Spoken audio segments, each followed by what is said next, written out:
the next 3 days, while you try to chart the future of our destiny, we're taking our destiny back. You're not our gods or our masters.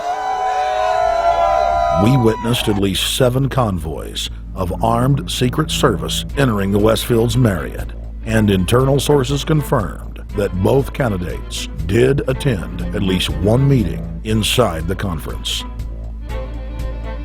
While the Bilderberg Group was 100% successful in 2008 at keeping their name out of the mainstream media, they did not fare as well when it came to the exploding independent press.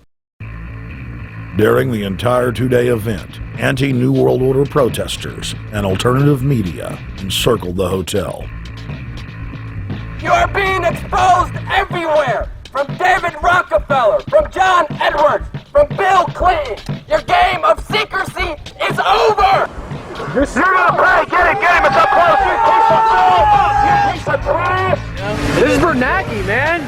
Bernanke, you're going down!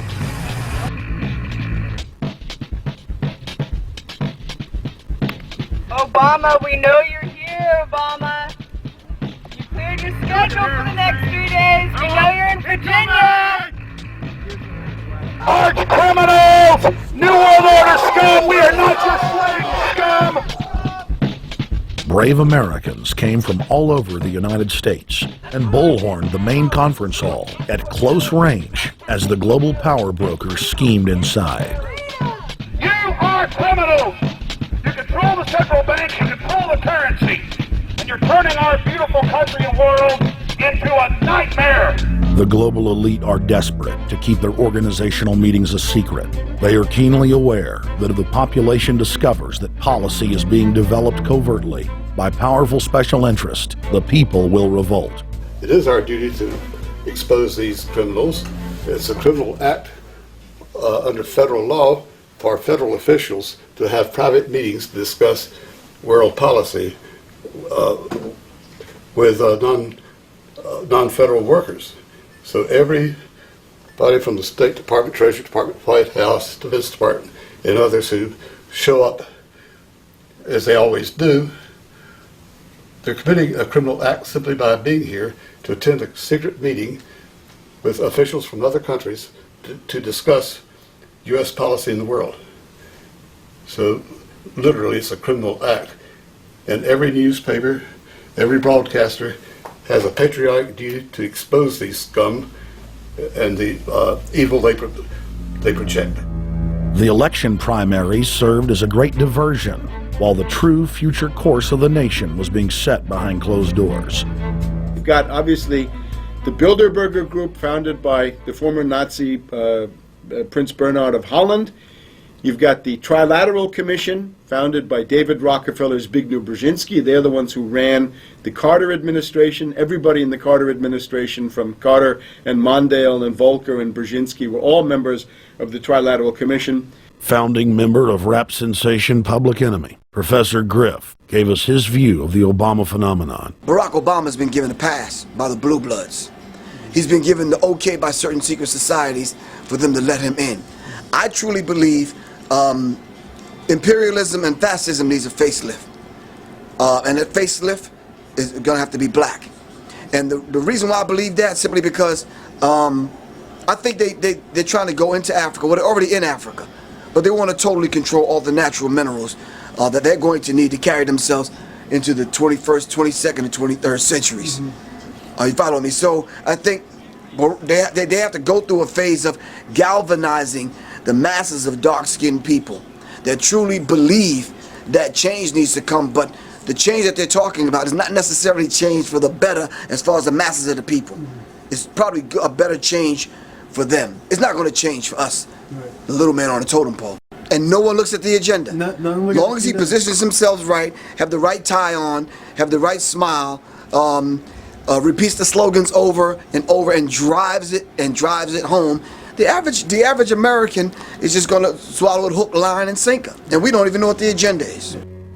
Writing in his 1964 book, With No Apologies, Senator Barry Goldwater said, The Trilateral Commission is intended to be the vehicle for multinational consolidation of the commercial and banking interest by seizing control of the political government of the United States. The Trilateral Commission represents a skillful, coordinated effort to seize control and consolidate the four centers of power: political, monetary, intellectual, and ecclesiastical. What the Trilateral Commission intends is to create a worldwide economic power superior to the political governments of the nation-states involved. As managers and creators of the system, they will rule the future. Bilderberg issues executive decisions and prime directives to its subdirectorates for implementation. The Trilateral Commission takes the Bilderberg Group agenda and executes it through regional roundtable groups throughout Europe, Asia, and the Americas. The Council on Foreign Relations serves as the managing roundtable group in the United States sector. The Council on Foreign Relations has dominated every administration since the days of FDR. The way in which they make policy and rule is that they are a polycentric oligarchical system. You have to be a finance oligarch. Remember, this is not a society ruled by generals, not by priests, not by bureaucrats, not by demagogues, none of those, but by bankers. Bankers rule, and the bankers set up these institutions. They set up things modeled on the Royal Institute for International Affairs, Chatham House, and the Milner Roundtable of the period right after the Boer War, so even before World War I.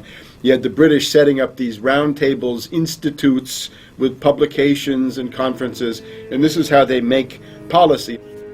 Upon Obama's inauguration, members of the Bilderberg Group, Trilateral Commission, and CFR flooded into every position of power in the executive branch, replacing Trilateral Commission and CFR members who previously filled the positions during the Bush administration. When you look at the U.S. ruling class, you'd have to say that they're a really pathetic bunch of failures and bunglers. They are a miserable excuse for a ruling class, and that's one of the big problems we have, is you go from Clinton to Bush to Obama. What stays the same is the ruling elite that gives these puppets the orders that they act on. And these orders are wrong-headed, let's say, to say the least. They're basically bankrupt. They're going to lead to the collapse of this civilization. What they're doing is using the existence of the United States as a formerly powerful nation state to act out their Wall Street fantasies of world domination and maintaining their capital structures and maintaining their system of looting. And this can't be done. So the basic question is, they've hijacked our country and you got to take it back from them. You've got to drive Wall Street out of the government, and at that point you'd have a reasonable chance of getting back to prosperity and some kind of peace and order in international affairs. We had a chance to speak with economist and author George Humphrey. They have created a power elite. And we're not talking about the millionaire down the street. You can't even be a member of their club unless you're a multi-billionaire. And friends, this is not about rich versus poor. This is about a very, very small handful of the worst criminal element on this planet, manipulating and destroying the good people of this nation and of this world. About this Obama with change. Look at the people he's put in to mastermind the economic recovery. Larry Summers. I love it. Every time they talk about Larry Summers, he's always brilliant. He's another brilliant one. He's the one that helped dismantle the Glass-Steagall Act, the banking act that was put in place in the 1930s, so the banks couldn't become the banksters that they become. In the 1990s, you had the beginning of the derivatives bubble, thanks to people like Alan Greenspan, Reuben Summers, a lot of the people who are now back in the Obama administration. And the derivatives, I think, are the centerpiece of this entire problem today. These are the same people, Geithner from the Treasury Department. Could you imagine that? Now we have the U.S. Treasury Secretary, who also is a Robert Rubin protege of the Larry Summers Group, that dismantled Glass-Steagall and broke apart the regulations that would have prohibited the banks and brokerages from becoming these criminals.